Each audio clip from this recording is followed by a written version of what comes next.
Welcome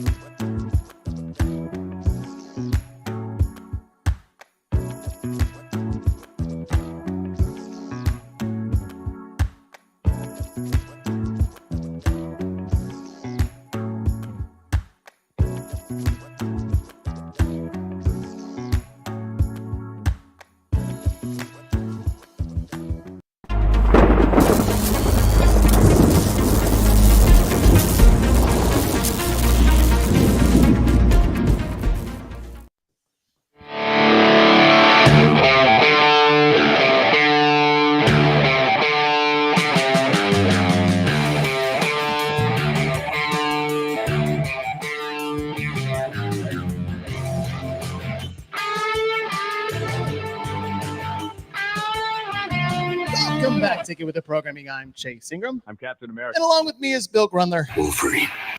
And we're going to talk about why you sucked You suck. in the 2023 CrossFit Games Open. Before everybody freaks out, You suck.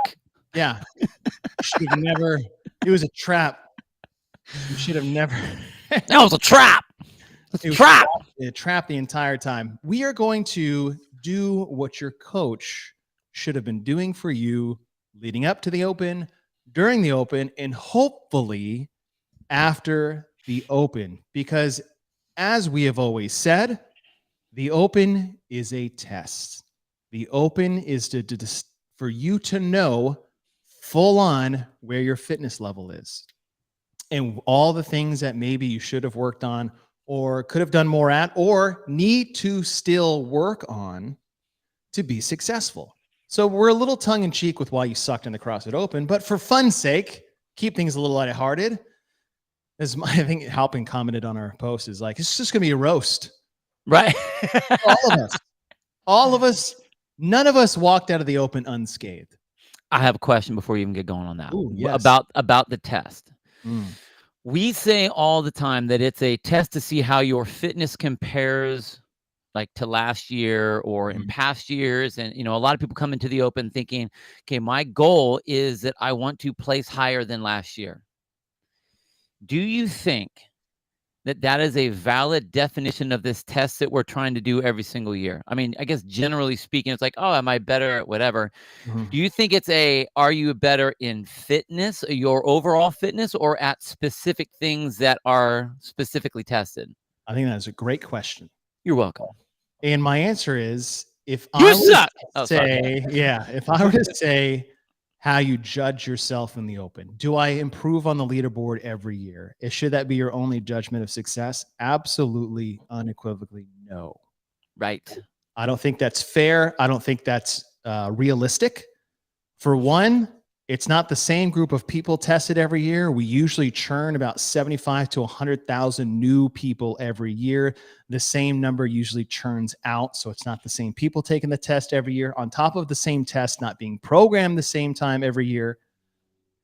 One thing that I'll say to doing a repeat, even though it's only 3 weeks long, is that that's the first time you get an accurate representation of if your fitness has or hasn't improved. I don't think your placement on the leaderboard dictates whether you got better or worse or more fit or less fit. I think it's the lessons you learn each and every week that can determine your personal success or room to grow as far as your training goes after the Open. What about you? I agree. I think that, you know, everyone gets hung up on the number this year compared to last year, which really doesn't mean a whole lot. I mean, you don't always have the same number of people in the field. You don't have the same number of the different levels of athletes in each one of those kind of, you know, bunches and those cohorts. And even as far as the repeats, scientifically speaking, I know that we use observable, measurable, repeatable as our moniker to determine whether our fitness is improving when we compare from one thing to the next thing, or our level of fitness over a certain amount of time. The problem with that is that there's a lot of things that happen from when we did this workout before as opposed to when we did it now. Sleep might be different, jobs might be different, relationship status might be different, your stress level might be different. Those things will all affect your overall result of that particular workout. So it's hard to make it a pure comparison. So what I like to do with people is, okay, what did you not did you get a better time necessarily, but did you do better in movements that you really sucked at before? Are double unders a pain in the ass? Mm-hmm. Did you do double unders better in this one? On muscle ups, how did you do muscle ups this time? Were you able to get some when it was before you got none? Those kind of things. So it's not looking at the big grandiose win necessarily of I win, I did better and I'm better, or I didn't do better and now I'm worse. But rather, what did you do better at? What things in that test did I excel at? Because if you like on the first test with was it 5 different movements? Yep. It's 5 things. So you had 5 mini tests in there to determine if you've improved, not just your overall score necessarily, but where in there did you do better? So I think there's a lot of ways to look at it. And if we're in this for the long haul, for the majority of us, we aren't the professional athletes that are out there, trying to be in the top 40 men, top 40 women, getting to the game sort of thing. This is a long journey. This is a marathon. So are you getting better at all of those things? I think those are what things that people need to be thinking about as they go from one open to the other open, which cracks me up because on Monday, you should have seen all the people saying after class. Ooh. I need to work on double unders. I need to work on muscle ups. Yes. It's like January 1st after the new year. Everyone comes into the gym and everyone's eating great. But what happens after 2 weeks? That's what I want to see. That is a very good. That is a very good analogy to what the open is. Yes, it's the new year. You got exposed, or we had some resolutions, and all those other things. And when we talk about placement on the leaderboard not being a bearing of whether you got better or worse, yes, it does give you an idea of where you are against the field you're currently playing against. But keep in mind, there are certain things that the programming dictates your place on the leaderboard. Yes. We're going to get to it, but 23.2B, when you isolate a 100 max thruster, guess what? If you are not above average strong, you are going to plummet down the leaderboard. And you could have PR'd your thruster. All of you could have PR'd your thruster and placed worse on the leaderboard. So that's the example we're making, is that your placement on the leaderboard is not an indication if you got fitter at all. Right. Unless it's the same test that we've done. So before we get to why you sucked at the 2023 CrossFit Open, we had our OG in the Open leaderboard running for the last 3 weeks. We're going to pull that up. Now we're going to wait till all scores get final, because nothing's finalized yet until tonight. That is the last time, about 5 p.m. your time, 7 p.m. my time, is when we can finalize the leaderboard, basically. All scores are due to be validated by that time. But as it stands now, if we're just looking at it, our top 3 on the men. Now, you'll look at the scoring, and it's a little odd, because last time we had these up, the leaderboard should be scored against itself. Right now, it's taking your worldwide rank as that. But as it stands right now, for the men, we have Benjamin Bianco out of North America East, out of CrossFit 321. He's sitting in the top position right now. Kyle Schmidt. Now, maybe these points on the side rank. That might be it. Kyle Schmidt in second out of Freedom Point CrossFit, and Logan Southard in third out of CrossFit Carrollton. Those are your top 3 so far on the men. Again, nothing is official just yet. On the women's side, your top female, we have Mariana Bell out of Blackfin CrossFit. In second place out of Norway, Ida Carlson, which is awesome. And then Super third cool. place, Michaela Garden out of North America East. So those are your unofficial top 3 as it stands. Now, I guess nothing will be official until later tonight and later this week, once CrossFit basically goes through and scrubs the leaderboard of all weird numbers and stats and things like that. So once we have everything finalized, we will make the official announcement of who our top 3 on the OG leaderboard is. You're going to get a custom Fittest OG 1, 2, and 3 t-shirt from us, from the OG culture. Ken at Sherpa Works put up a great thing together for that. So I thought it was really cool. But what we are going to do is a little combination of analyzing the programming of the CrossFit Games Open this year, as well as giving feedback, understanding, and I would say homework for the next 365 days till next year's hockey tryouts of what lessons you should learn over the course of Open. Now, throughout this process, we will also talk about the program itself and what we thought about it and where we think improvements can be made or questions that we have and things that still need to be answered going forward. So this will be an all-encompassing analyzing for both the athlete and the programming as we work through this. So Bill, we'll start with 23.1. Now, outside of, say, the thoughts of a repeat happening, let's just talk about the test itself. 14-minute AMRAP, repeat from 14.4, 60 calorie row, 50 toes to bar, 40 wall ball shots, 30 cleans at 135 and 95, 20 ring muscle ups. Now, this is a repeat test, and this is our opportunity for those that took the test in 2014 to see if we have improved. And when you look at this at first, we look at the row. Okay, the row is the row for everybody. You get through it at 60 calories. Everybody gets to do it. The first step when we say why you sucked at the 2023 Open starts here at the toes to bar. And it can be the range of, I don't have any, so I would need to get my first one. I don't have the capacity for high volume, and that could be fatigue, strength, stamina, or I planned or had a wrong game plan, even though I have the skill set. So when you look at the 50 toes to bar, give an assessment for where someone maybe got hung up early on when it comes to toes to bar and what things they could work on this next season. I think the easiest way to find out where you need to work for the next season is that if I look at this particular workout and there's something that's glaring red staring me back at the face.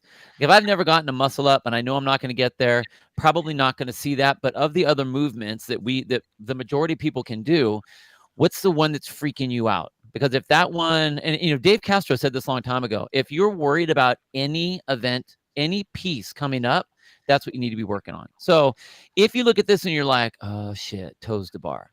Okay.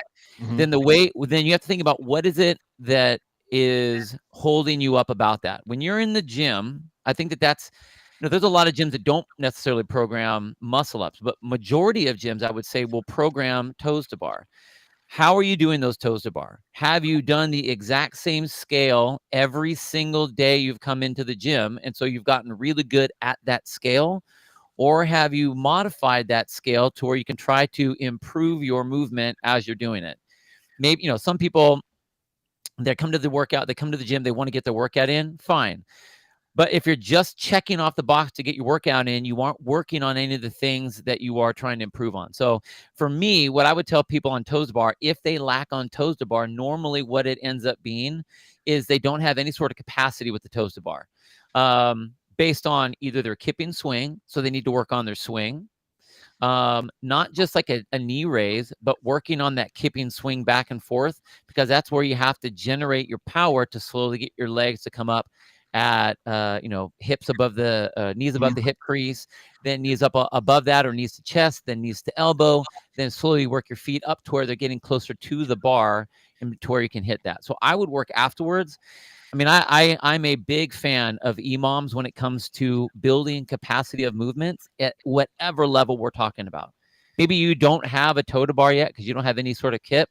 So I would do a EMOM of, on the first minute, you do so many kips back and forth so you get that swing. The next minute, you're doing knee raises as high as you can get them, and you go back and forth for 10 minutes.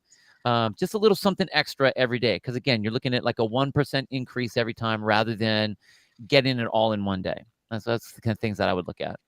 Yeah, and that's the progression we're trying to teach you guys, is that you learned, whether it was, I don't have these yet and I thought I did. Okay, what steps can you take over the next year to get that toes to bar, get that elusive toes to bar? Because again, team, this is a test.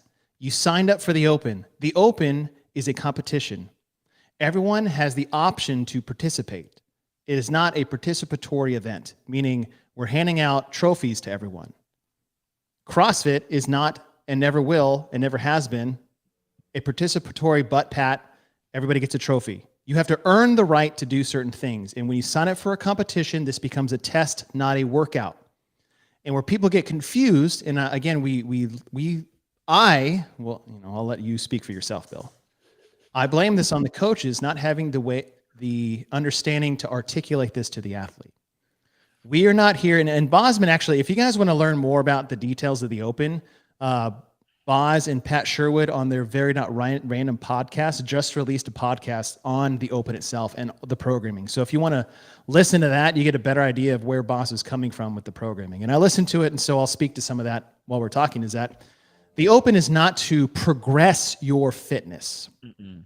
And what we mean by that is you train 3 to 5 times a week in your affiliate, working on nutrition the best you can all year long, every year, to progress your fitness and as well as health for the years of your life. That's CrossFit. It's a basic strength and conditioning program to improve your health and fitness. That is it. That's what CrossFit is. The CrossFit Games Open is to test your fitness and figure out where you're at physically for you. And so if you get stopped at the toes to bar, you've got to figure out with your coach of why this happened. Maybe you don't have them yet. Okay, why? Well, I don't work on them. Okay. I'm not strong enough. Okay. I have 20 pounds to lose. Okay.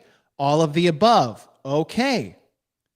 Now you know what you need to work on. You just figured out, you got slapped in the face with reality, which is the beauty of being tested. Also, it's the hardest part about being tested. I empathize with what some would consider, and you shouldn't, by the way, embarrassment of being exposed like this. But the fact that you signed up and did that, I applaud you. Just don't get frustrated. That's the cool part. This is a test to see where you're at. This is not everybody gets to play the entire game. If you played a sport and you rode the bench, the reality is you needed to get better to start in the starting lineup. I know because I still got pine needles in my ass from high school and middle school from all the bench riding I did because I need to get better at the sport I was playing. And this is no different. All right. So that's one example of toes to bar. Another reason maybe you sucked is we look at the wall ball shots. Now, for the majority of the elites, this is no problem. This is all but a blip on the radar. But for those that have maybe would you say this is a work capacity deficiency if this is a difficult part of this? It could be, or it could be a strength piece, like an explosive piece. I mean, classically, the shorter the athlete, the more difficult it is because they actually need to have a more explosive hip opening to jump the ball up. And what I think is the issue is that, again, during their normal training sessions, they're not trying to get the ball up to the top. They're not trying to get to that mark. They aren't trying to use a heavier ball. They're just trying to get a workout, so it ends up being kind of a sloppy squat and a ball that's not very high. Again, if you want to get the workout, fine, do that sometimes. But if you want to get better at them, you have to take either some of those days and say, all right, maybe I'll decrease the number of reps I'm going to do on the wall balls in this particular workout, not in the test here, but in like your daily workout. But I'm aiming for that higher mark, or I'm going for the actual 9-foot mark if that's what I'm shooting for, if that's what we're going for. You have to, we've seen what the test looks like. So if you're planning on doing it, you can't expect that now they're going to actually make a 14-pound ball or a 10-pound ball to a 8-foot mark because they've never had that. Right. So go with what they've had and be like, okay, if I want to get better, I need to include these in here somewhere.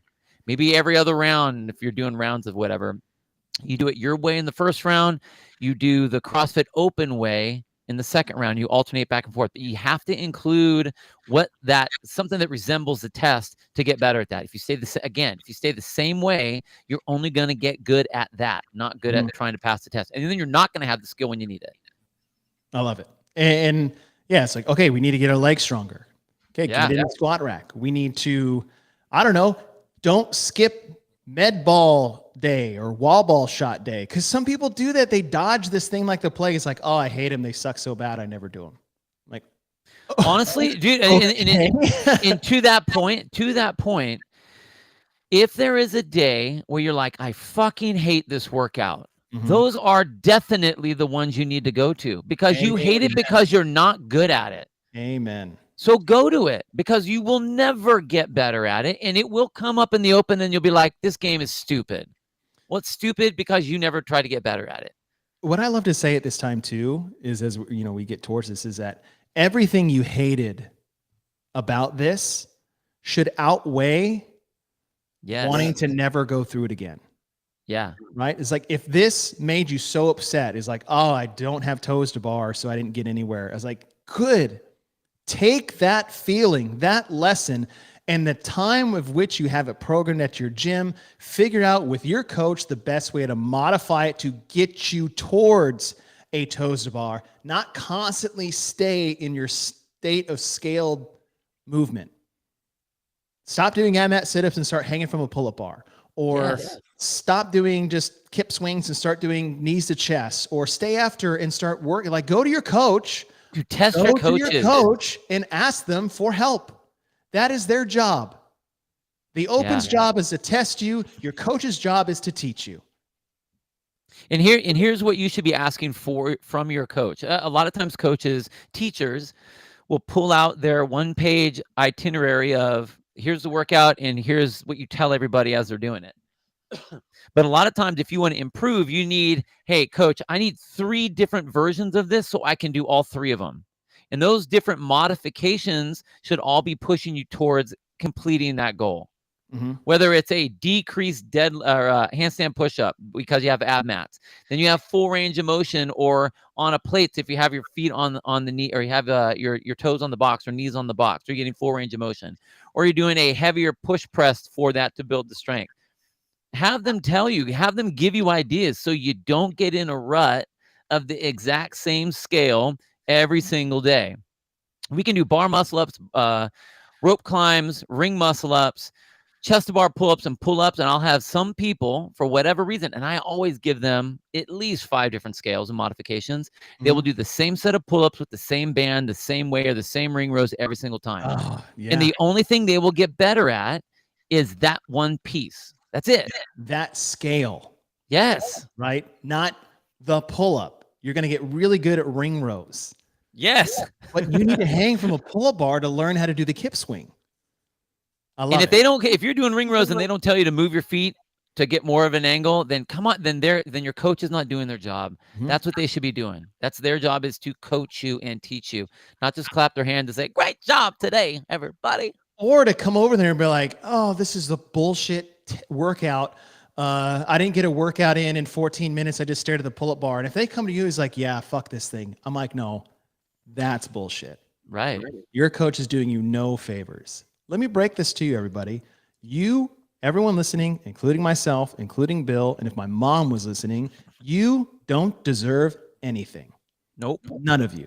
You don't deserve shit. You have to earn everything that happens here.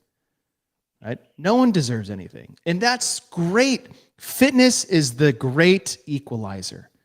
It doesn't matter how tall you are. It doesn't matter how short you are. It doesn't matter how much money you make, how old you are, what car you drive, what house you live in. If you can't do a toes to bar, it doesn't fucking matter. It's the great equalizer. Right? And to be able to be on that journey of self-improvement, that's the cool part. All right. Okay. So wall ball shots, then we move to cleans. 135 and 95. By the time you get here, you're pretty smoked. Like, everyone's like, oh, I'm going to rip off a set of 10, and it turns into 2. And then you drop the bar and look at it for 30 seconds wondering what the F just happened to you. But if this, for example, if you're on the spectrum of this weight was a weight you had to squat clean or was above your 1 rep max, fine. If you got here, if you did the row, the toes to bar, and the wall ball shots, you know what we know? That your work capacity is pretty good. Your gymnastics volume and stamina is pretty good. You got through the wall ball shots, it was only 40, and you got to a barbell that it slammed the door in your face, then you need to know that you just got to get stronger. Or maybe you pace this out a little too quickly, right? Or your technique is not dialed in, which we'll get to towards 23.3. But if you can't do this barbell, that just means it's just a little outside your reach as far as strength, or your conditioning and stamina needs to improve when it comes maybe to barbell cycling. And how do you keep your form under fatigue? Or how do you build your strength under fatigue? How do you build that stamina with a barbell, right? There's a lot of things and lessons you can learn. And all this is doing, Bill, and I think this is the cool part, is it opens up so many more doors for training. Oh man, tons. It's Tons. not just, hey, get under a barbell, work on your front squat, try clean pulls. It's like, no. Like we could do like interval work of getting to a bar. You can do E2, like Mayhem does this shit all, like this is a staple of Rich's. He's like every 2 minutes for 5 sets, like 2 power cleans and increase weight each set. Yep, Something yep. like that. Or you Yep. turn it into more an aerobic test where it's 10 touch and go. And each set you try to increase weight. Like we're just making shit up. Like there's so much more involved here than just a power clean. Yeah, and even the capacity step, I think a lot of people, everyone just assumed, okay, if I go singles, that's going to be the best choice. That's a great choice for a lot of people. It may not be the best choice for you depending on how you train. But the thing is, I don't think most people know that. I think an easy way, if this is a weight you could do, then one of the ways you should know it, how many can you go unbroken touch and go, because you can't set up a plan unless you know where your limits are. Mhm. So if you know you can do 30 unbroken even when you're fatigued, okay, now we know what we can do. We can play with that number. If you're like, wow, I've never cleaned 135 pounds before, all right, then you're like, idea of like fast singles is not what we're talking about here. We're like talking about how are you gonna get your first 135 clean. So, but you have to know what those numbers are, and you have to know what the ability of that weight is. Can you do, just like you were talking about? I love EMOM stuff for capacity, for barbell cycling, for whatever. Love EMOMs. Can you hold? How many minutes can you hold 10 cleans every minute on the minute? How long can you do that for? How long do you, what about 5? What about 5 every 30 seconds? What about 3 every 15 seconds? There's so many ways to play so that you understand how your body works with that weight and what you need to do specifically, not what everybody needs to do, because there's no such thing. Everyone's going to be a little bit different, but what do you need to do? We had a lot of people that went singles. I went threes on this one. That felt good for me. I had a girl that I made do sets of 5, and the reason I had her do sets of 5 was because her tendency, if there was too much stopping, she would get lost in her head. She'd start floating around. So I had to have her do a chunk, and then I could count her time on what her rest would be, and then push her back into the bar again. But you don't know that. Like she's like, I can't do it, and then she pick up the bar and do 5. I can't do any more of these, and she pick up the bar and do 5. I'm like, you just don't know that you can. But that's the thing. You have to play with these things during the year to know where you are, and then from that, set up your game plan from there, and then then you come up with 30 cleans. All right, I know exactly how I can handle that. Yes. And then the final piece, the 20 ring muscle ups, which everyone who can't do ring muscle ups got butthurt about. That how dare they program something in the open that I can't do because the open is about me. Or they bitch about the ability to do ring muscle ups when they can't even get there in the first place. It's laughable. Yeah. It's absolutely laughable. And here's the thing. Maybe you get there and you stare at the rings for 3 minutes. Okay, well, how did you get through all of that work that fast, that wildly fast, and you don't have a ring muscle up? Then let's look at the reason why. It's not a negative. Well, I never work on them. Okay. Right. My pull sucks. Great. There's a way to get better at that. You know what? My technique is pretty bad through the middle. There's a way to get better at that. But the problem is those things you need to do to get better at: technique work, drill work with low rings, strict pull-ups, negatives from the top of the rings down. All of those things are not fun to do because it's just mind-numbing, monotonous drilling and technique and patience. And a lot of people these days don't have it. And they just want it. And they figured, well, if I just get better at everything else, I'll just naturally, it's like sleeping on your math book thinking you're going to retain all the information overnight.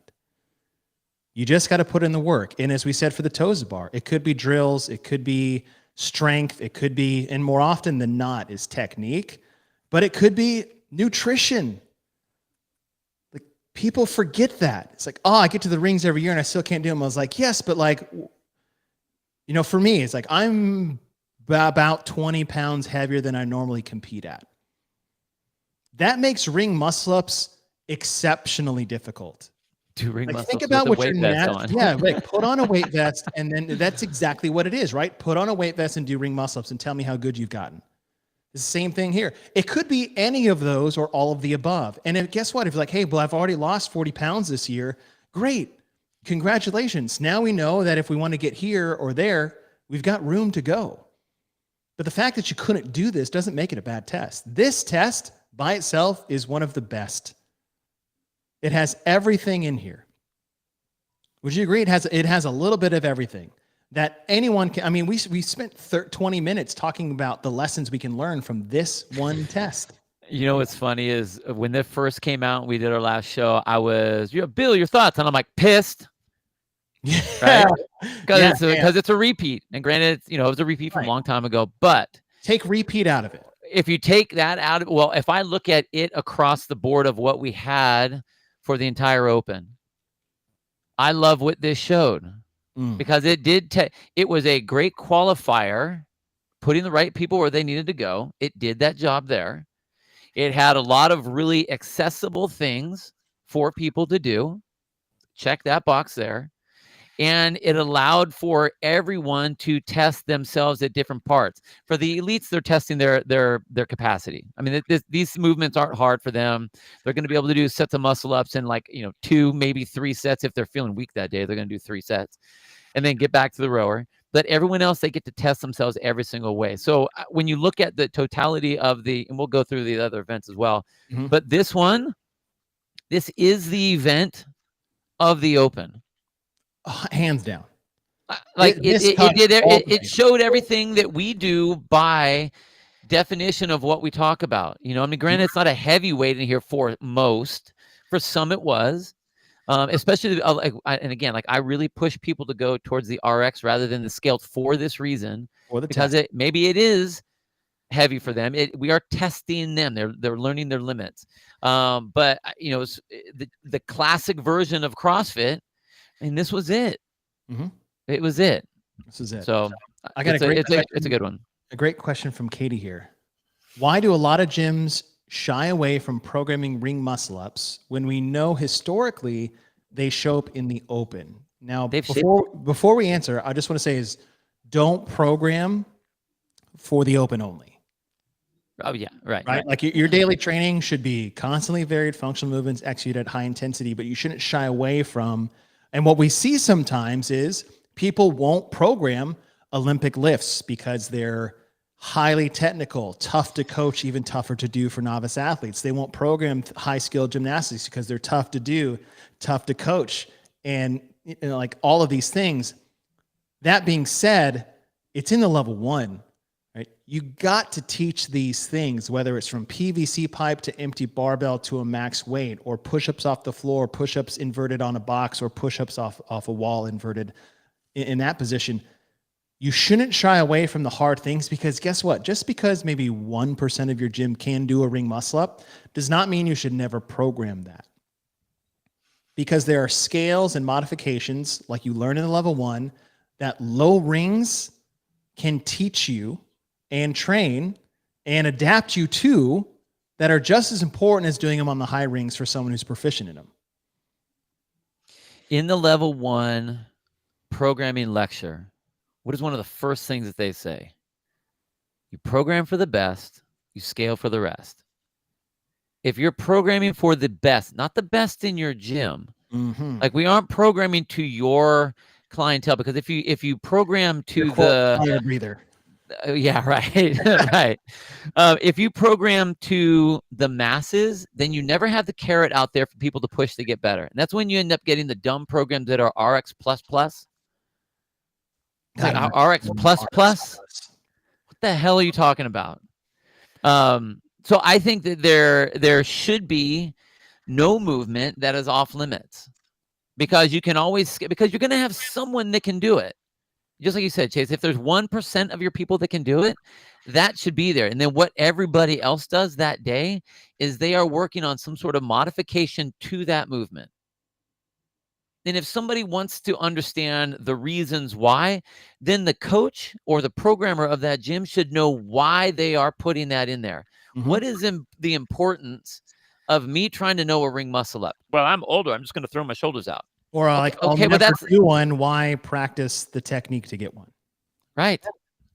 When we, as CrossFitters, program and train for general physical preparedness, and I will tell you right now, if there's any time you need to climb up over a fence, you need to climb up over a wall, you're a firefighter, you fall through the roof and you're hanging from a rafter, how are you going to get up? By a strict pull up or by a lat pull down? No. You're going to move your body in a way to get up and over that object, which is the exact same thing. Getting out of a pool, what do you think you're doing? You're doing a muscle up. Exactly. Like shit, you fall into a hole. How are you going to get out? You're doing a muscle up. So, yes, that was a great question. Yeah, that was a great question, Katie. Thank you for that. The other thing too is this goes directly to why we're doing these trophy case challenges. Why put out a press to a handstand, which you should emphasize from a straddle position, into a 100-foot unbroken handstand walk? Oh, I will never be able to do that in a year, maybe 10. That's not the point. The whole point is this concept of we fail at the margins of our experience. And what that means is if you never do it, you'll never be able to. If you never practice it or try it, you'll never get better at it. You have to suck at everything you do before you get better at it. And what we're trying to say is the stimulus and the adaptation you're going to find from practicing getting to the rings, from low ring transfers to false grip hangs, to strict pull-ups, to negative dip positions, to ring supports at the top of a dip, to ring supports at the bottom of the dip. All of these stimuluses that you're going to put yourself through while, say, modifying for a ring muscle up that someone else can do, the adaptation you are going to get from that is going to benefit so many more physical attributes than just the ring muscle up you may never get. That's the point.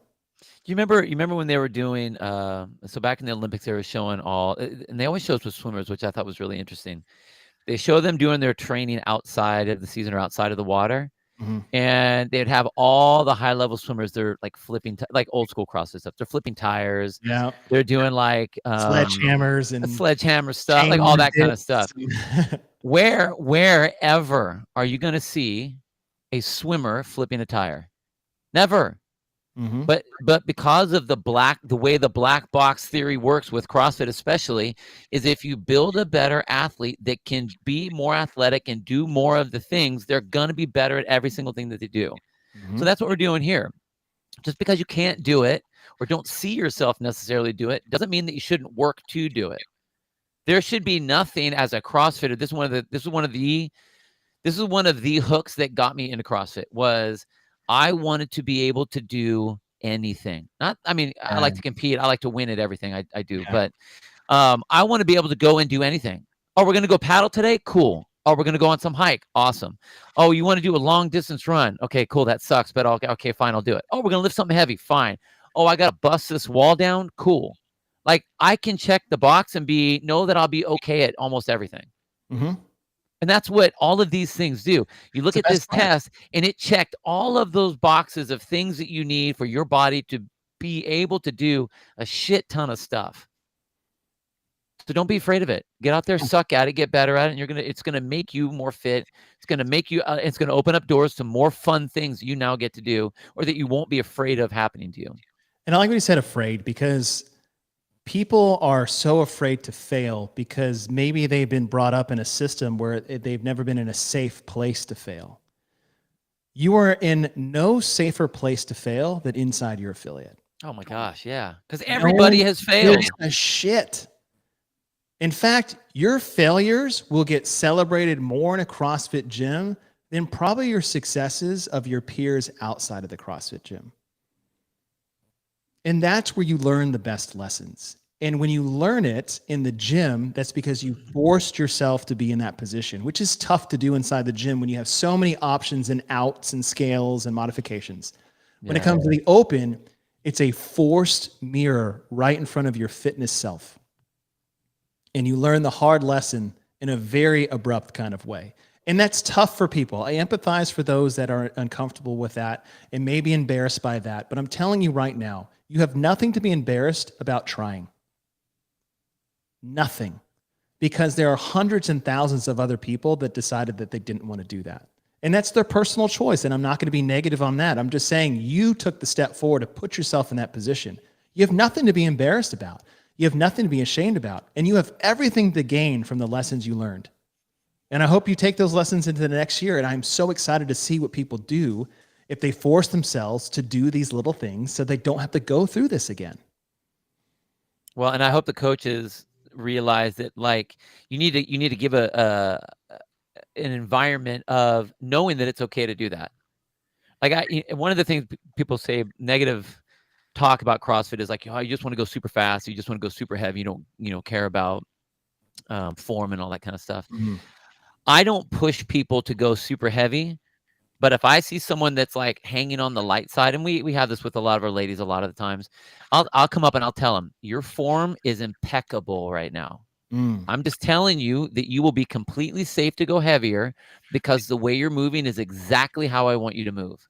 And if someone was going, if it was the other way, I'd be like, whoa, let's bring the weight off because we need to reel in your form. But I tell people, like, hey, if you want to go, I mean, I'm just telling you, you can go heavier if you want.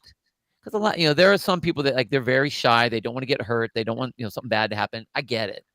But they also don't know if they're able to be in that position, So we want to, you got to make it a safe environment for them to fail. And the thing is, every single person at a CrossFit gym all had that exact same conversation before they even came to the gym.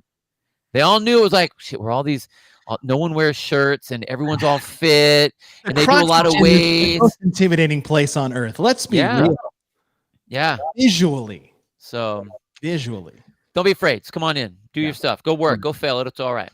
So 23.1, as far as giving everybody a little something to come home with. Awesome. Yep. Awesome. All right, so let's look at 23.2A and 23.2B. So when we look at 23.2A, AMRAP in 15 minutes, 5 burpee pull-ups. Pull-up bar is feet together, arms outstretched, thumbs touching. The bar must be out of your reach. So it adjusts to the height of the athlete, and based off their anthropometrics, it makes it quote-unquote fair. And that's planting the seed for something later. And then 10 shuttle runs down and back equals 1 rep. After each round, you add 5 burpee pull-ups. The shuttle runs stay the same. Now, why could you suck at this event? Well, this is basically a cardiovascular endurance stamina test. Some coordination in there. Obviously, the jump to the bar, like there's that, right? The agility of getting in and out of the shuttle runs, if we just go down the list of things that are getting tested here, is the big thing here is that some people just don't have a pull-up.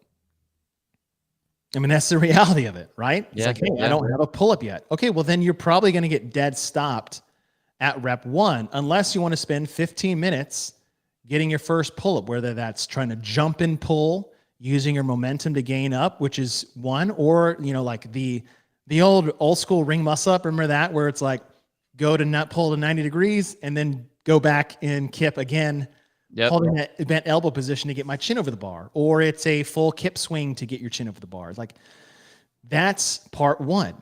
If you couldn't do your pull-up, there's a reason why you couldn't do this. So what are you going to do for the next 365 days to get yourself better at this test that stopped you dead in your tracks? I think right off the gate, I'd be looking at jumping pull-ups, and you can regulate the height of your jump if you need to get to where you're doing, a jumping pull-up from the ground, where your fingers are just at the bar or just under the bar. So it's real similar to this. So you do your burpee, if you even need to do your burpee, and then you do the pull-up. This wasn't for some, and we had a couple of people in our gym that they got their very first pull-up because they would jump to the bar and then kip up into their first pull-up. Yeah. And I took it as that. I mean, if they would have jumped up and continued their pull-up, I wouldn't have said it was their first pull-up because it wasn't from a dead hang, but you can use that to your advantage. And that if this was something that was stopping you, then that's something that you need to contend with is what do you do on the burpee and what do you do on the pull-up? And do you have the ability to pull up? So that's what I would do. Spend time with the pull up for sure. And when Should it be doing comes enough to the burpees pull as up, it is. we were talking about this earlier with the ring muscle up, is that there's multiple ways to attack the pull up. There's lots of ways to scale as a pull up. There's ring rows. There's any version of that, right? Elevated, things like that. There's jumping pull ups, as you said. There is band work. I don't know what camp you're in with bands. I usually keep it strict versus the kip. The kip for me tends to open up the door as it becomes their CrossFit binky. Yeah. And they won't get rid of it, so I keep it to strict. There's kip swings only. There's kip swings into a half pull. Like, you want to work two sides of it, because the kipping pull up is a marriage between skill, technique, and strength. Skill technique being the kip swing, where you're trying to basically like gain momentum to help with the kip, to help with the pull. And then there's the actual physical strength that you have to pull. And I think when you scale the pull up, as you said earlier, too many people pick one scale and then just like die there. Oh, I always do ring rows. I was like, you got to hang from the pull-up bar. Right? And what you want to see is maybe in your training is you have a scale which develops the technique. So that's hanging from the pull-up bar, kip swings only. And then you have a scale that increases your strength of the pull. And both of those need to happen in conjunction with each other to get that first pull-up. So if you couldn't get the pull-up, there's multitude of different ways you can. Every time pull-up comes up in a workout in the week, rarely should I think you do the same scale. Agreed. Yeah. And if you're not sure, guess who you ask. If you're not sure how to scale, if you want to get your first pull-up, who do you think you should go to? Hopefully it's your coach. And if your first reaction to hearing this is I don't know, maybe that's telling you something.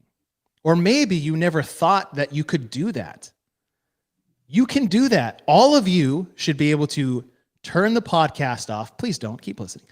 But walk into the gym and go to your coach, your owner, your friend, or your individualized programming, whatever, and be like, I never want to feel like this again in the open. I want to get a pull-up. And they should be able to sit you down and map out a 12-month progression of cycles and training and other things to get you your first pull-up. Or go to a gymnastic seminar, a specialty seminar course, or find someone in your gym that is the best one and can like, just you got to ask. Their job is to help you progress. And if you show interest and you are dedicated to it, it's a really fun feeling. I mean, there's not much I love more than working individually with athletes to get a certain skill. Oh, totally. Totally. And for those of you guys that are in the chat that are coaches, you should have at your ready any movement that is going on that day. Like if we're talking pull-ups right here, you should have at the ready 5 scales of modifications that you could just pat at the ready. Not like, oh shit, let me think. Well, maybe you could do. No, you should be ready to go. So as the coach, and this is, I mean, to your point, Chase, talking about like these guys should go to the coach and ask. As a coach, this is what I want to be ready for. Because if I can't give that, if I can't instantly give you 5 ideas, then I don't know what the hell I'm talking about as a coach. And that's that. I don't ever want that to happen, ever. I mean, in fact, and those of you guys that are programmers and here, you being programmers, when I'm designing the workout for the day, I'm thinking, okay, well, if they can't do this movement, what's the other thing that they could be doing and they should be doing about this many reps, or this would be the other kind of idea. Because I don't want this modification to, incorrectly affect this other movements that I have in the workout. So you should be thinking about those things all the time. We're never thinking, and this is one of the problems I have with some of the open stuff was I felt like it was just the blop, there it is, and not thinking anywhere past that. So as a coach, you guys should have a lot of ideas. As an athlete, get a lot of ideas. And as a programmer, know all of the ideas that you can use in the workout, if it's a workout, or what all the things you'll accept if it's a competition. Yeah. David Shute has this question. I decided to scale 22 or 23.2A and regret it a bit. Any thoughts on when someone should scale and have a harder engine test versus hitting a wall earlier due to a skilled movement in RX. Now, I'm not going to be very nice about it. So let's put two camps. Camp one would be in the gym. What is the deficiency for you? Is it the pull-up? Is it the engine? Right? So, Bill, your answer for this comes to your daily workout of how to get this person's engine and pull-ups better. What's your daily workout? If 23A and B was the workout, our general workout of the day, then I would have a specific stimulus that I'm looking for that day. And so we would modify to where they could do a particular movement or something similar to that as much as they could. Or if they were building on getting a particular movement, then we would get them whatever scale to get them to do that. That's what we do in the regular day, because our daily training is to improve our level of fitness. And that's our 10 general physical traits and all of the things that we talk about when we're talking CrossFit. But if we come to the open, I won't fault anyone for going scale, but I will always push people to go RX strictly because it's a test. Because if they think, well, I'm not getting anything out of it, you can always do the scaled one afterwards. But I would say take the test on test day, do the homework and the classwork on the regular day. So that's how I would do it. Scale during the regular day, take the test on test day. I like it. And I totally agree. Test day. Where everyone got confused is, and this goes back to the coaches and what you should be projecting and teaching your athletes. This is a test. This is a test. It doesn't mean everyone may get to play, because you're going to find out where you stand in the fitness pecking order. And what's wild to think is some people that maybe never RX'd a workout in their life get upset that they can't RX a test in the open. Yeah. Unless you have done the workout of the day prescribed every day, there shouldn't really be any complaining that you can't do this test here. And if you can do that prescribed every day in your affiliate and you can't do any of these tests as prescribed at all, maybe you should go back and look at the programming that you're getting inside your affiliate. That bar might be a little too low for the general populace. Okay. As far as, say, work capacity, a lot of range of motion, burpee to a pull-up. I mean, you can't really get more range of motion than that with just your body weight. It's about as max. Like burpee is the most, and then burpee pull-up is the beyond that, right? Right. And then maybe you got a burpee bar muscle-up, which don't be surprised if it doesn't happen. The one thing that I think got missed here was the shuttle runs became, now I don't want to say irrelevant, because if you were just trying to win this event, they're not irrelevant. Like if you're trying to win this, like first score in the world, like you just have no choice. You have to go hard the whole time. If you're trying to get the best score you have in your body, it's completely different. Right? I mean, that's where the whole walking thing came into play.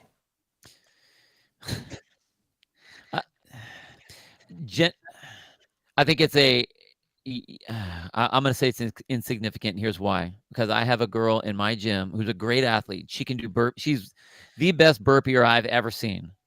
She walked 7 laps, ran 3, and she got 17th in the world. Whoa. Walked 7, ran 3. So was it run, walk, or walk, run? Like how'd she do it? She walked because she did the burpees super fast, and then walked 7, ran her last 3 into the burpees, and then just went ballistic on the burpees. Yeah. So I mean, it was. I mean, the people that got the best scores, I mean, like they beat her for sure. But it's like you're 17th in the world. In the world with walking. Yes. Yeah. Okay. I mean, this was an incomplete test because it's one of those things where you hand the world a test, and then they do what they want with it and poke holes in. Like you can only do so much with the people you test this with. Maybe every person they tested with it didn't think to walk. Guaranteed. It's like I'll just try to run harder. Right. And this is where understanding of what, like you said this when we did the recap of this, is understanding what someone is going to do to this test. Yeah. And I think that was missed here. Well, and you have to look at the parts.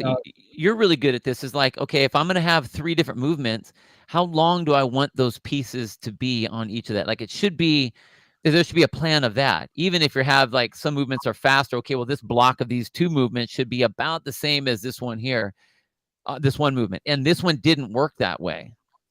Yeah. You know, I think this became a flawed test because of that. Yeah. Yeah. I mean, it's just that simple. Okay. So lessons learned pull-up version. That's really the best thing we could put out there for something someone needs to work on to get better at this test, just to be able to complete it. Right. Or you look at the thruster. Hold on, I was going to say, or don't be a pussy when it comes to having burpees in your programming. Everyone sees burpees that they have to do that. And it's like, okay, I'm down, back, I step up, I come up, I breathe, I jump, I do whatever. No, the people that did really well here, like, and if you walked, then it came down to your capacity on the burpee. You had to be able to push the burpees hard. If you're not able to push burpees hard, that means that in your daily training, whenever burpees come up, you need to throttle and learn how to go fast and embrace that pain. You have to know how to do that. If you don't train that, you're not going to be able to do it when you need to. And that's all this first part was. Trish, aside from your normal wild commentary, you actually make a great point. She says, I have used this analogy. It's like figuring out that you can hack your grace score by going fast singles. And that is totally true. Yep. All right. Reasons why you sucked at 23.2B. It's as simple as, well, not as simple as, I take that back. Top right now, strength and power. That's what we're testing. Yep. Along with that, we are actually having a massive emphasis on mobility and timing, sequencing, coordination. Because there is a timing element of coming out of the drive phase into the press phase, taking the step out of it, obviously, of having a strong thruster. Obviously, there's upper body pressing and strength when it comes to this in a massive way, leg strength in a massive way, core stability in a massive way. Flexibility is in the hips, hamstrings, and ankles in a massive way. Shoulders, lats, forearms. There's a huge mobility. Like if you have bad technique, like you're going to have a trash thruster. You can fit bad mobility, you're going to have a shitty thruster. Like, imagine what your front rack is going to look like. All the people that are like, my wrists always hurt. The front rack thruster where you have the one finger on the bar and then as it comes to the shoulder, you pop it and try to grab it in air and press it out. Yeah, we all see that one. Yeah, that one. The thruster where the bar actually never touches your shoulders, right? All things like one, get to the squat rack. You got to improve your leg strength, stability. You got to improve your core strength. And that may be the same issue that you have with toes to bar. So you work your core, both posterior and interior, right? Get on a GHD. You better do as many facing up as you do facing down.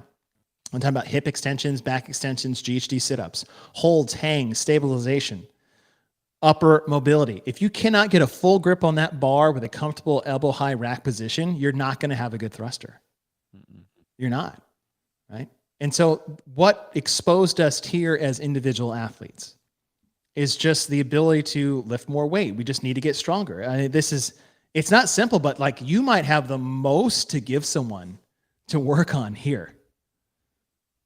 I mean, we're talking about a lot of different facets. We're talking about leg strength, overhead stability, mobility, core strength, like everything. So much involved when it comes to this.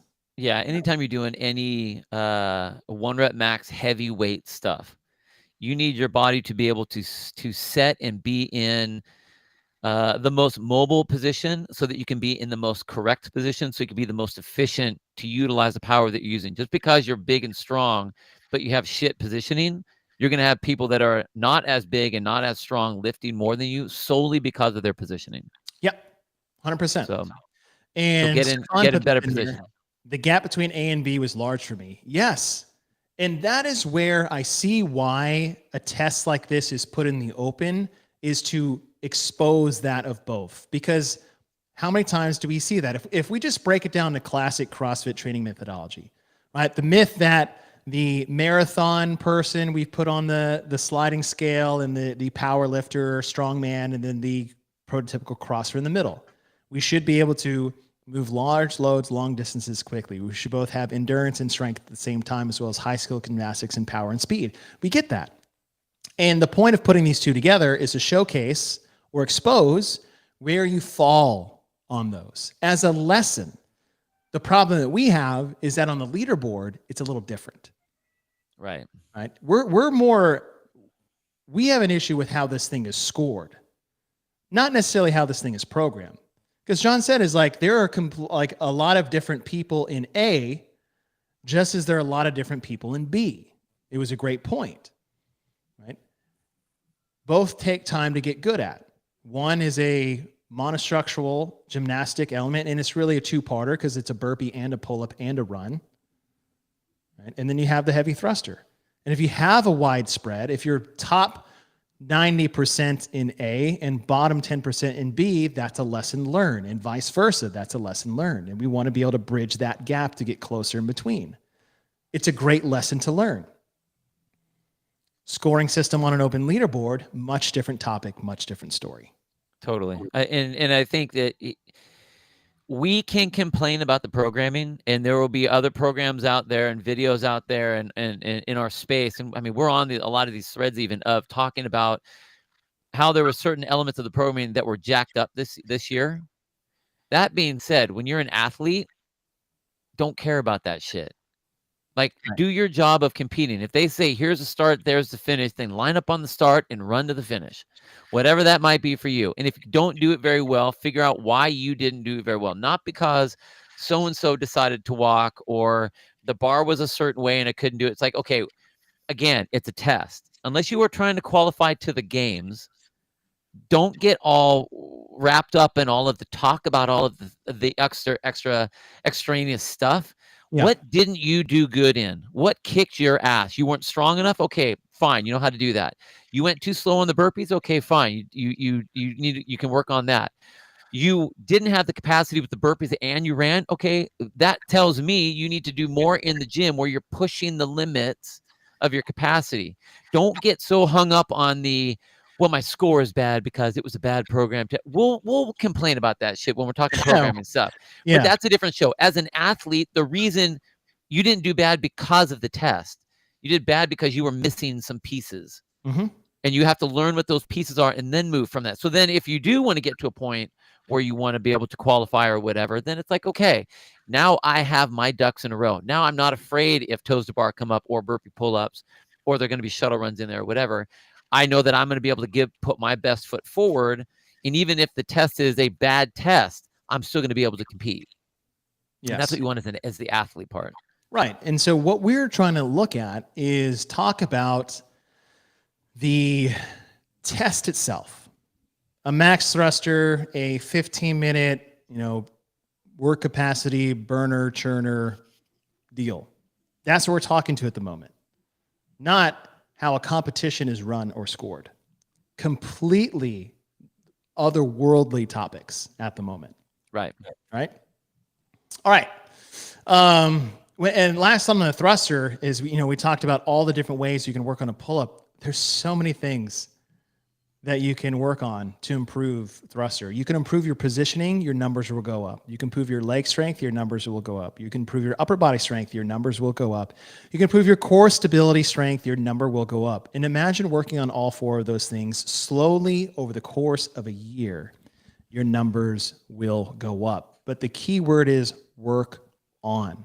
Sitting in the quarter 5 minutes after class, getting a red-green band and flossing your ankle joints so that you can get better upright positioning is boring and sucks and sometimes hurts. That's no fun. Getting a lacrosse ball and digging into your pec minor with your arm behind your back and you're just like blowing up the front part of your delts, shoulders, and biceps tendon is not fun. But that rack position feels a whole lot better. Digging in your lats with a roller is probably one of the worst feelings in the world and is not fun, but it will make you better. It takes time. Like, you don't put a 375-pound thruster over your head and not have spent a lifetime working on something like that, as an example. So it's not just going to happen just because you showed up to class 3 to 5 times a week. If you want to get better, you will get better, but you can't skip the things that you're bad at, period. Yep. All right, last one. Taking a peek over at 23.3, which this is the fun teaching lesson that I really was kind of the catalyst to doing this podcast and naming it what it was all the people out there raging and complaining about getting capped in 6 minutes and saying this was a bad workout, or I scaled this because I needed a 12-minute workout, or how can I get anything out of this in 6 minutes? First of all, you don't need a 12-minute workout. You wanted a 12-minute workout because you didn't want to do what it takes to do a 6-minute workout. The ones that are the worst are the ones that are sub 5 minutes. Oh my God, yeah. Why is Fran such a bad workout? Why does everybody talk about it? Does no one, I can't say this now because we're so far removed from it, but let me take you back to the day in 11.3. 11.3 was a 5-minute test. 5 minutes, not 6 minutes, 5 minutes. And it was clean and jerks, squat clean and jerks at 165 and 115. Also, there were no scaled divisions back then. There were no foundation divisions back then. If you felt like it was, hey, RX or fuck off, that was the 2011 CrossFit Open. And it was as many rounds and reps as possible, or I say reps, as a squat clean, which was 1 point, and the jerk overhead, which was the other point. And that's all it was. And all you could do is sit there and set yourself on fire for 5 minutes. And some people got a bad workout because the weight was too heavy and they could only manage a couple reps. And some people died in the fires of clusters at 165 and 115 because it was a hellish workout. One, nobody wanted to repeat. But this is a test. And the problem is not with the people that were bitching and moaning and saying this is a bad workout or I didn't get anything out of it. It's that your coach didn't teach you the importance and the value of something like this. They're supposed to learn from the test, regardless of what was programmed. It's the concept that less is not good enough. That's the problem I have. Major problem I have. I don't understand at all why anyone was complaining about the 6-minute part when, if you look at the other events, how are we not at a point yet where people are thinking? People talk programming and well-roundedness quite a bit. And I'm not talking just like the nerds like us. I'm talking generally speaking. How could people not think that there would be a sprint? Right. Like, and if in those people that worked, whatever, it's like 6 minutes. Okay, the best in the world got 7:50, 8 minutes. Which is what? wild. So they didn't get a good workout. They got a fucking great workout. Mm-hmm. They got what you got. You just couldn't go as far as they did, but everyone was working for about the same amount of time. So shut the heck up. And it's not even about your workout. It's a test. And those that got like hung up in the 9-minute mark, guess what? You weren't working for 9 minutes. Right. I was in the 9-minute mark too, and there was a lot of standing there on the handstand push-ups. So shut the hell up. And then people complain. He's like, well, I'm not even tired because what kind of workout is this? It's like, it's not a workout. It's a test. It's not a workout. You're not tired because you don't have the capacity to take the test appropriately. Yes. So that's why you're standing there not tired. Like, what do you think is a better workout? A 5K jog or a 1 mile time trial? What are most people going to go for? Not I'll do the mile slowly, like mile time trial. That is awful. I'll even make it better. I'll do an 800. Yeah. There you go. Let's see you not do that. And so when it comes to the beginning part, lessons being learned. 1, take your ego out of it. Take it out. Oh, wall walks again. Fuck these things. I'm like, why haven't you been working on these? They've been in the Open since 21. They got put in the games. They came back last year. If you didn't think they was going to be in here, like, it's a gamble, but there's nothing or no reason not to throw these in to get better at them. Like, if you got hung up here and you're new, so be it. Welcome. Work on them. If you got here because you hate them and you never work on them when they're programmed because you think they're stupid, that's your fault. They're not fun. These things are hard to do. Of course, everybody wants to work on handstand and walks. Why? Because you kick up for 2 seconds, you come down and you look at the tape for another 5 minutes and hope you can do it again. It's not hard. It's sexy when you get them. Wall walks are hard to do. And the stimulus and the adaptation you get by training them are more than just doing wall walks. Shoulder stamina, fatigue. I mean, nobody talks about the core. That's the worst part for me. When it's you not my shoulders. The last year and the year before that, where we had the higher volume of it, where were you sore the next day? My rib cage. Oh yeah, my rib cage from having to push my mid back because I kept folding like my core was gone, so I'm just like pinching in my mid back. Yeah, there's a lot of pieces to that. And what I think is really, I was really impressed with our people this year, just at our gym, that they were really excited to do them.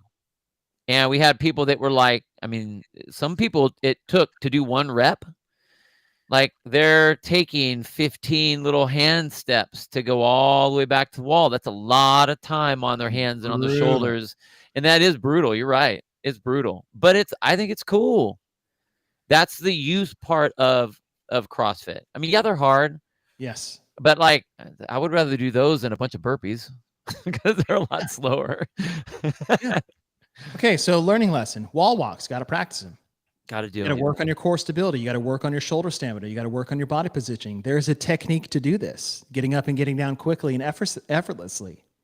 Dude, just do static handstand holds against the wall for time. Yes. Spend time up there. And think of all the benefits that's going to do for other things that you do. I don't know. We just talked about thrusters. That could probably help.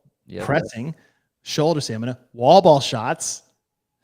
Like all these things that involve shoulder stamina and fatigue. Double unders. Oh, I've had double unders and I couldn't, like, that limited my, like, it took up all my time.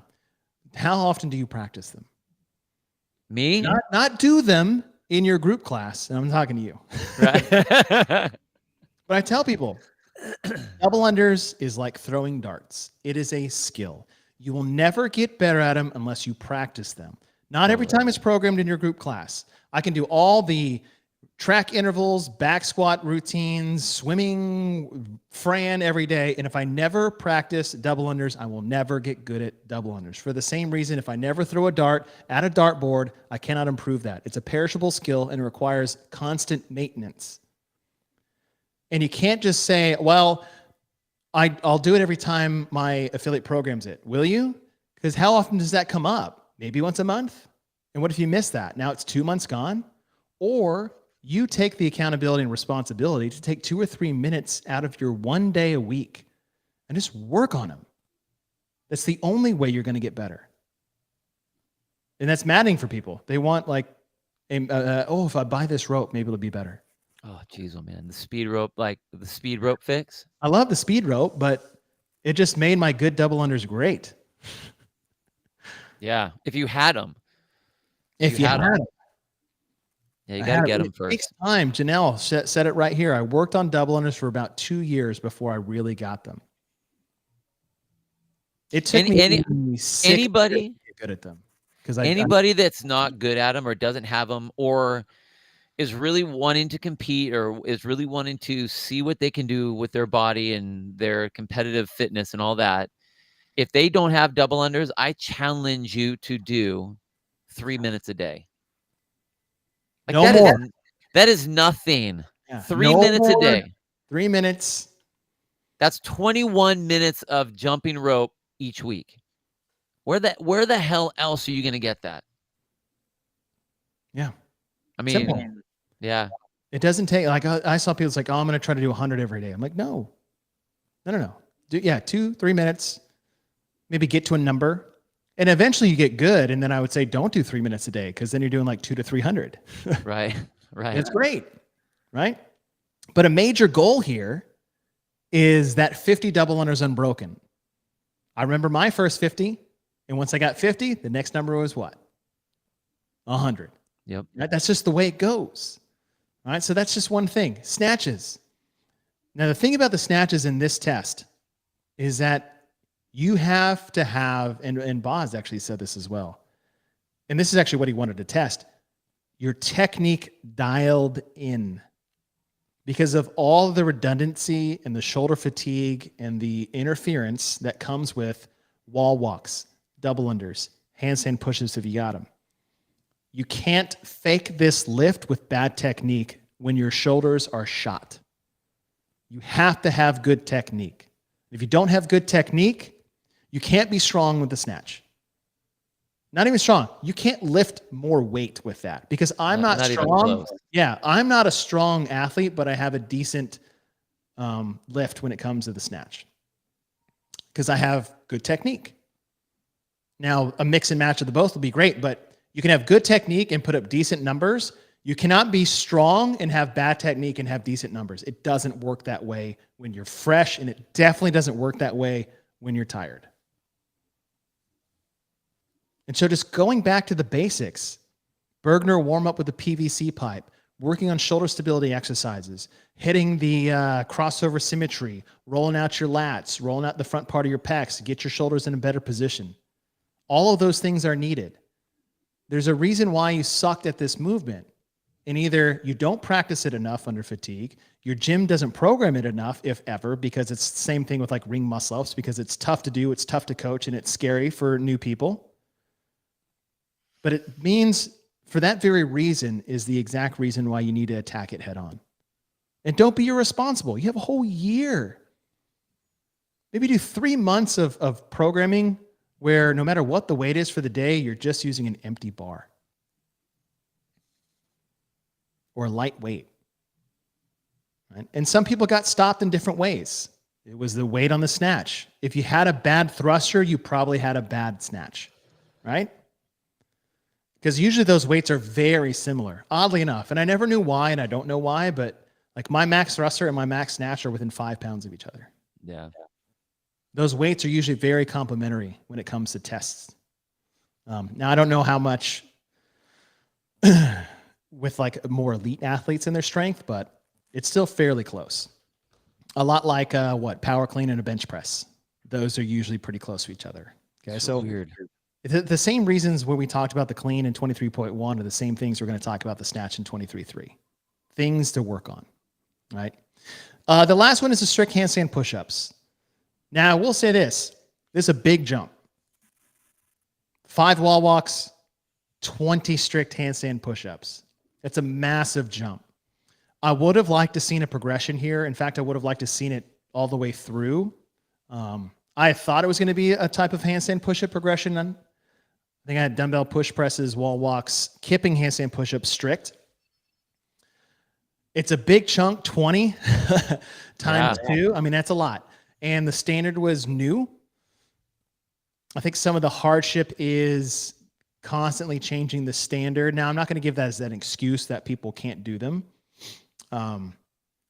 Maybe I should I'll separate that completely. But handstand push-ups, strict, right? Things you can do to work on them.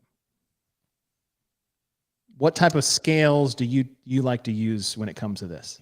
Well, again, you should have a lot of different modifications and scales at your disposal. So whether that is full range of motion, handstand push-ups, or decreased weight by having either your toes or knees on a box and going for full range. You can do any of the seated press stuff. The problem I see with a lot of people doing the seated press or Z press is that they don't go heavy enough with the dumbbell to really get the strength work that they're trying to do for even a kipping handstand push-up. The other thing would be if you have a or a few handstand push-ups strict, then do some sort of a capacity setups, whether you're doing every minute or every 90 seconds, you're doing a certain amount so that you are getting some volume at those reps. And then as you are able to build some of those, like once you're able to do, 2 every minute on the minute, okay, then build to 3 or go 4. And then can you do that in a 10-minute time frame? So over the course of 10 minutes, you're getting 20. Then over the course of 10 minutes, you're getting 30. Then over the course of 10 minutes, you're getting 40, to where you're building that capacity so that when you see a chunk, you know what you can get. I think what fouled up a lot of people on the strict handstand push-ups was they can do handstand push-ups, a lot of them, when they're fresh, but they had no idea how to go from, okay, well, I can do 20 unbroken, or I now have to do singles. And they didn't know how to make that jump or how to navigate that very well. I think mostly because they haven't spent enough time with figuring out all the different avenues and elements of what goes into that handstand push-up and how they should be training that. So if you have it, I love capacity work. If you don't have it, then I want to put you on your hands as much as possible, or get as much weight on your hands as you can handle. And then again, build capacity in that, whether it's on the box, whether it's Z press, even if it's a deficit depth. If you're like on plates on the box with your toes on the box, to work that. And spend a lot of time with it. You have to get, this is a strength move. And it's hard to get better at. Just ask some of our top athletes in the sport. Yeah, totally. Like it's no joke. When you're looking at one of the best women out there in Laura Horvath, knowing that strict handstand push-ups, deficit mostly, are very tough. We see her struggle with that. So if you struggle with it, don't think that you're the only one that is struggling with it out there. It's not an easy movement. And yes, it's gymnastic, but come on, you're pushing body weight. It's a lot of weight. This is a strength move, 100%. Now, the question came up for a lot of people is why Boz didn't do kipping or progressive like we had just talked about. And he had talked about it on his podcast, and Trish has had it up here, is that, Boz's reason for that is he said he didn't want to see people kipping off the wall, smashing their head into the ground at that fatigue level at that point in time. He felt it was more of a safety under fatigue thing, which I can get behind that. I would say the same thing would go for snatches under fatigue. Like the reasoning doesn't really translate. I don't know, dude. I bounced my head really hard on those strict handstand push-ups. So to say, like, the thing is, on a strict, where do you get your movement? You get your movement from the bounce. When I'm doing kipping, my head's resting on the ground. Yeah. So I don't know if I really agree with that. I mean, it is what it is. The program, and that's fine. I get it. It, like, if that's your reason, okay. It just doesn't have a yeah, it doesn't. I don't get that line of consistency. Yeah, I don't get that one. People are going to bounce their head off the wall, off the ground, just as much, if not more. More. I actually would say more on a strict handstand push-up. Hell yes. Like, usually when someone's getting tired, that's kind of a cue you give them. Yeah, bounce, go. You can't basketball that head. You bounce your head. Shit, I feel bad going. Like, you bounce your head harder doing strict than you do kipping. 100%. Like that statement doesn't really. I don't buy that. So one. That was Boz's reasoning. I don't think that plays into the factor of what you or how you actually do a kipping handstand push-up. Like a kipping handstand push-up, like you said, Bill, is where I rest my head with the weight in my hands and kip out of it. And if you say it's like, well, some people do it poorly technique-wise, okay, well then don't program fatigue snatches. Right. It's just as dangerous for someone doing fatigue snatches with their elbows and shoulders or dropping it on their head than it is doing a fatigue kipping handstand push-up. So the reasoning doesn't really translate, and arguably quite the opposite. If you're worried about people banging their heads into the ground, strict is actually what encourages that, because nobody does a handstand push-up strict, lowers their head to the ground, pauses gently, and presses out of that position. We actually all bang our heads into the ground over and over and over and over, which if you're a kipping one, we do less of that. Yep. All right. Now, the concept is, and I agree with this, is work on strict strength before you do kipping movements. I agree, as you should. Get your body stronger, your muscles stronger, your ligaments and your tendons stronger and under, like, stress and adaptation before you start to kipping, especially in like pull-ups. Right? Pull-ups is an example of, well, you can't do strict, but you can fake a kip, right? People are in a rush to get a pull-up, so they do kipping, and that's where they start to hurt their shoulders maybe a little bit because their body isn't strong enough to withstand the kip. In this scenario, it's not quite the same thing. Nope. So the intention behind the standard. So I have heard is it's as simple. Well, I don't know exactly. But it's a great question. Why 30 inches? Why 10 inches from the wall? The 10 inches from the wall seems like it's just so that the line for the wall walk is the same line you use for the handstand push-up. And this will be really the only programming thing we talk about, but we talked about inconsistency, right? Just a second ago. Oh, we don't want people to hurt their necks banging their head into the ground, so we'll do strict. Okay, well, that doesn't actually, that doesn't work, right? So don't program ring muscle-ups either. What do you think people are going to try to do? Don't program snatches under fatigue, right? So that doesn't really make sense. The 30 inches is a good question. I don't know. My concern is when we talk about inconsistency is, and we've seen this for years, so this isn't a Boz thing. This is just a handstand push-up thing. Except for the years where we did those weird like algorithm measurements. You made people stand and measure for pull-up bar height so that everyone at a different height got a fair shake at a pull-up bar within their reach. But you don't do that for handstand push-ups. There's a level of inconsistency there that drives me actually crazy. It's like, okay, so if this bar is too high, right? So like say for the taller athlete, hey, this is an easier bar for me to jump to. It's a fixed height. And then the shorter athlete is going to have to jump higher to get there. That's why we have wall ball shots, box heights, ring standard heights, things like that. Now you can add risers and things like that. But you won't do it for a handstand push-up box or a handstand push-up line. And it's not time consuming.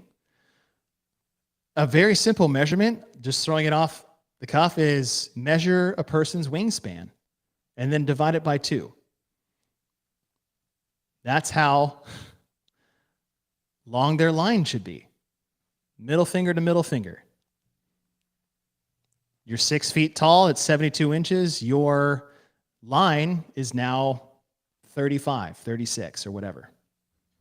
Right? Or pick a number, but do it by wingspan. We just measured your length to give you a different height pull-up bar, yet just because we go upside down, we're no longer going to take your height or anatomical makeup into account just because we're doing a handstand push-up. There's a problem there. And it needs to get fixed because it's inconsistent at best. Well, there was a handful of those in this open out of 4 events anyway. I mean, honestly, even the pull-up, I didn't think all it said was the bar had to be over your hands, and there are a lot of people with a lot of bars that are bolted into the wall, and go like a and there's all that kind of stuff. So like, there's anytime you're going to make a measurement, you can't just say. Well, okay, so here's the reason why I'm okay with the bar thing is because if you said all bars have to be at 90 inches, now you're forcing affiliates and garage gym owners to like change all of the bars in their gym or in their garage. My point is like, would I rather have that standard? Yes. Do we have that with rings, pull-up bars at regionals, sanctionals, CrossFit Games? Yes, we do. But you can't do it for that and not do it for the handstand push-up. No, so you're gonna let everybody shape and size get their own personal bar. You should have everybody shape and size also get their own personal handstand push-up line. It's the same freaking thing. But we don't do it. I just don't know why. I don't know why we've had, what is this, the 5th iteration now? I think 5th or 6th. Like, why is it so effing difficult to find a standard. We've had 13 years of the Open, and we've had 5 or 6 different standards for the same movement. So to wrap, that's not on you guys. You guys don't suck on that one. That's that's a reason why you sucked, because the handstand push-up one. That's a gimme for you. That's a gimme for you. That's a gimme. Handstand push-ups because you're 6'8" and you have a line made for someone 5'2". Which is true. If you're 5 feet tall, that's 60 inches, then that's half of your wingspan, because usually your wingspan is about your height on average. That's why I was going wingspan. It has to do with your height and your arm length.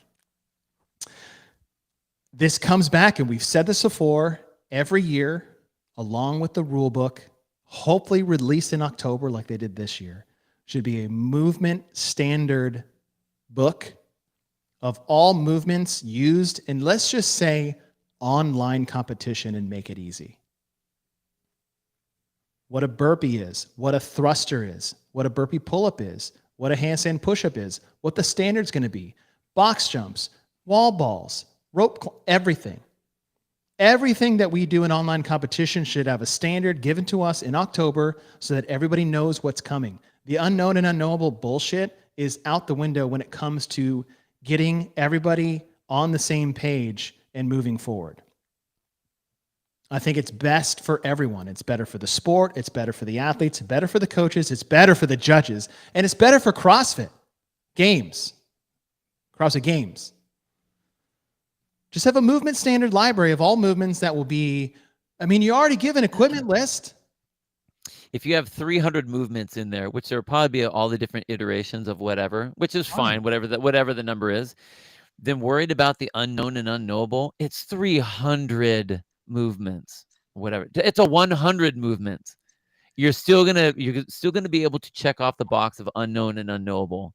But what it does is it puts everyone so they know exactly what they need to work on to be able, I mean, whatever. Maybe it's an inverted single leg dumbbell, whatever the thing is, but it's there so they know that it's there. You know what I mean? They're not coming up with some trick, or if there is a trick, they're going to put it in the book. So the book is updated with an announcement like, hey, the book's been re-updated. Hey, the book's been re-updated. Not to say, oh, we've added a new movement. This is what it is. But everybody has the book and everyone works that. I think it's a great idea. A constantly evolving, adding movement library at all times of the season.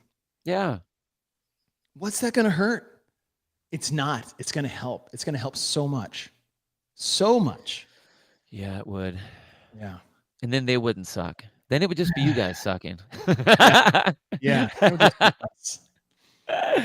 All right, guys. You guys are awesome. Thank you for playing along with us in our edition of Why You Sucked in the 2023 CrossFit Open. And hopefully this is some good lessons learned. Hopefully you got out of the Open a lot of things to take back to the affiliate with you, whether you're an athlete, whether you're a coach.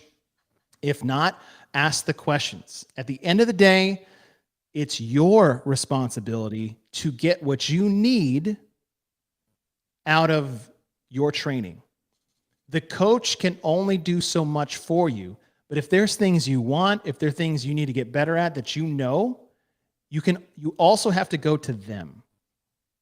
Also have to go to them. Scott, this was not Brian's idea. This is our idea 2 years ago, but thank you. Yep. Yeah. He stole our ideas. Yeah. Let's get real for a second. Go back to the podcast of professionalizing judging in the CrossFit Games. That was last year during the Open, of which we already said this. And by the way, CrossFit doesn't even have to make this. It's already made, which we already talked about. The IF3 have already done this. Just borrow it.